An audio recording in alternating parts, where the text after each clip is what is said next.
This is a true story about a young couple, a very young couple, who have more love than money, a lot more. In fact, they have almost no money at all.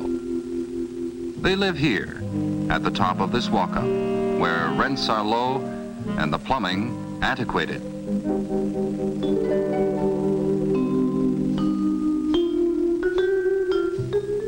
But just to show you how love conquers all, take a look at what a winter of evenings and weekends has done to some very unpromising space.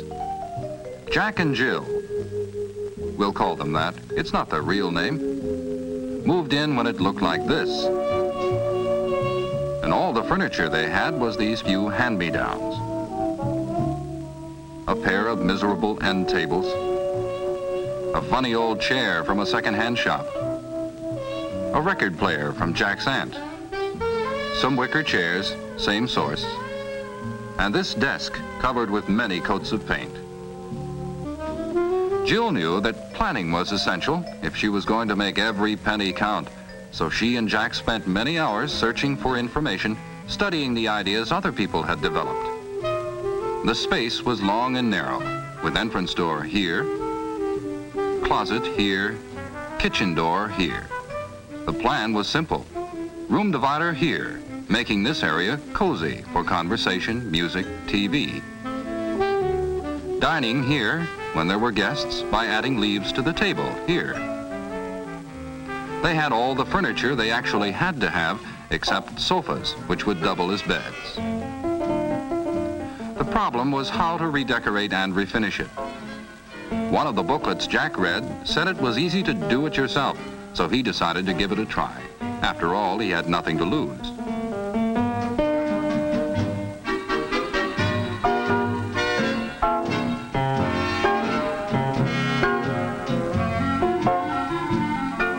Remove all hardware, even if it's wooden hardware.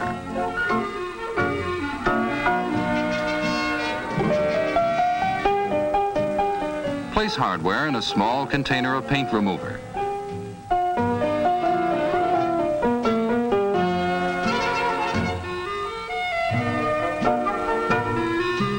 Just wait a few minutes, and the paint will slide right off.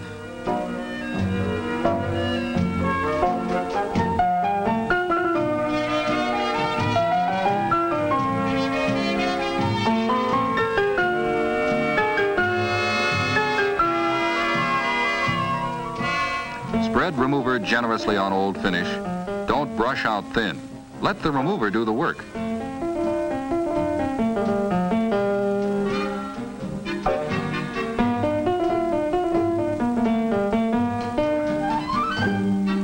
Hey, Jill.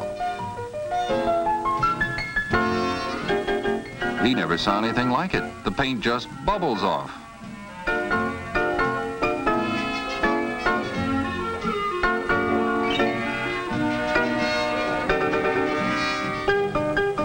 If one coat does not completely penetrate all the old coats, apply a second coat before removing the already bubbled finish, so that all coats can be removed at one time. No second coat necessary here. The remover penetrated 4 layers of paint in one application. Don't scrape hard. Let the remover do the work. Use a dull knife and remove the old finish in the same direction as the wood grain.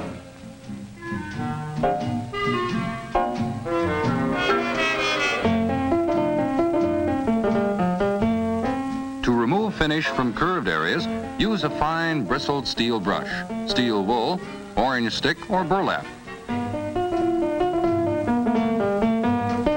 Jack combined steel wool and burlap and finished the job in jig time.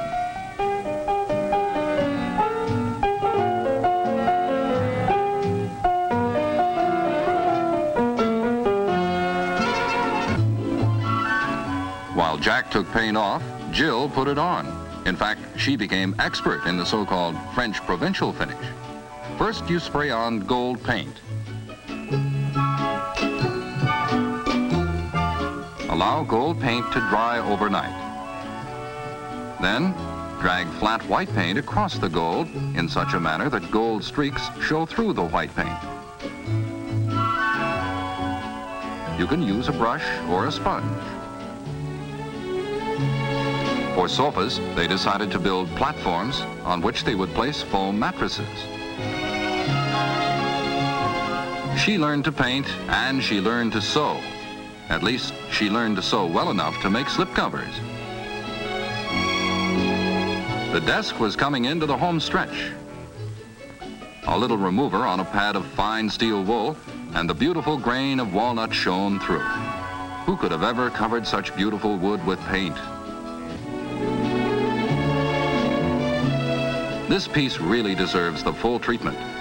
First, wood filler, and let it dry, according to the manufacturer's directions. And last, a wood stain, in order to blend in the filler with the wood. And now to find the proper finish. His paint dealer told him about a new wood coating made of urethane, that amazing chemical that produces the most enduring paints and varnishes. He said this was the finest finish he'd ever seen, and available in both satin and gloss. Jack chose satin. If the present finish on the wood is in good condition, one coat will give ample protection. However, if the surface has been stripped, it's advisable to use 2 coats.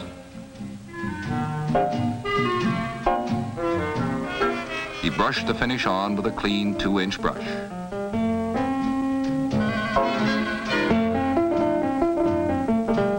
Just cover the whole surface with a thin coat and then tip it off once with the grain. Once across the grain, no more. Don't worry about brush marks. Leave them alone and they'll level out, as the material is self-leveling. After the finish is dry, and it dries quickly, 2 or 3 hours under normal conditions, rub it lightly with the finest steel wool.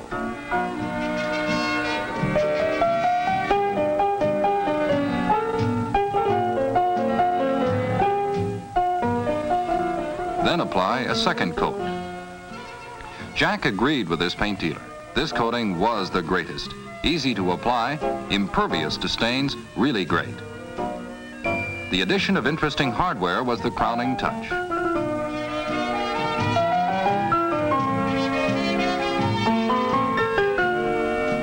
A truly professional job by a rank amateur. The door had to be covered with something, so Jill used the same green hammered satin of the draperies and finished the edges with braid. They really got a bang out of working together. It was such fun to see something turn from ugly duckling to swan in the space of a few minutes. In fact, they got such a bang out of it, they began to spend a lot of time looking for bargains.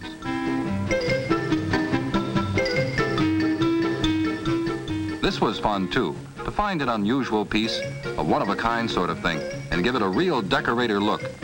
It satisfied the creative urge as well as the practical. A pedestal with interesting lines. An inlaid box that had lost part of its inlay.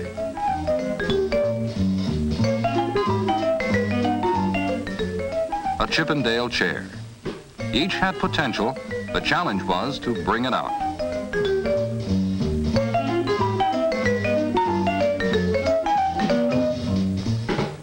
The first step was to get down to bare wood. See if it was worth the effort to refinish.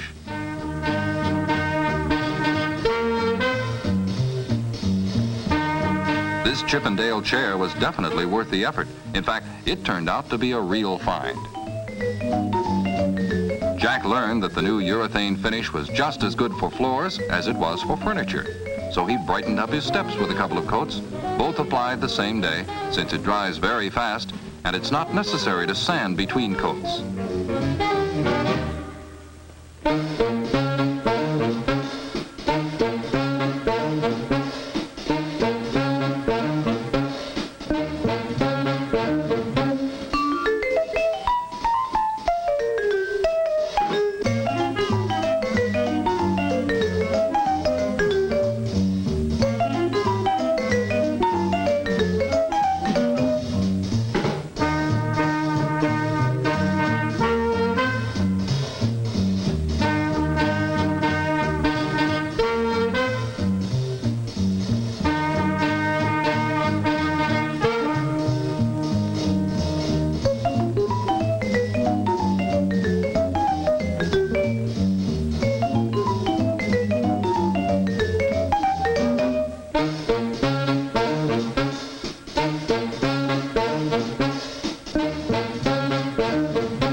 The evenings of work were beginning to pay off.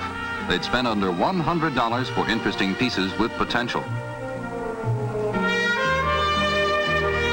Some were a disappointment, like this chair, which never did look like much, but it sharpened their eye for good lines.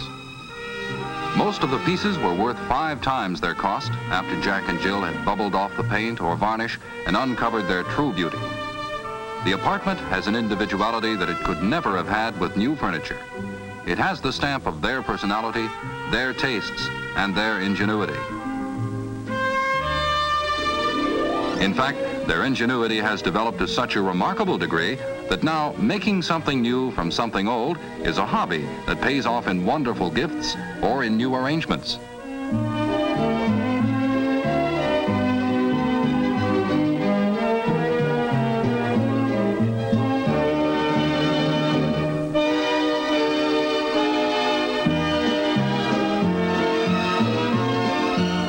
Sometimes even a sale at a handsome profit.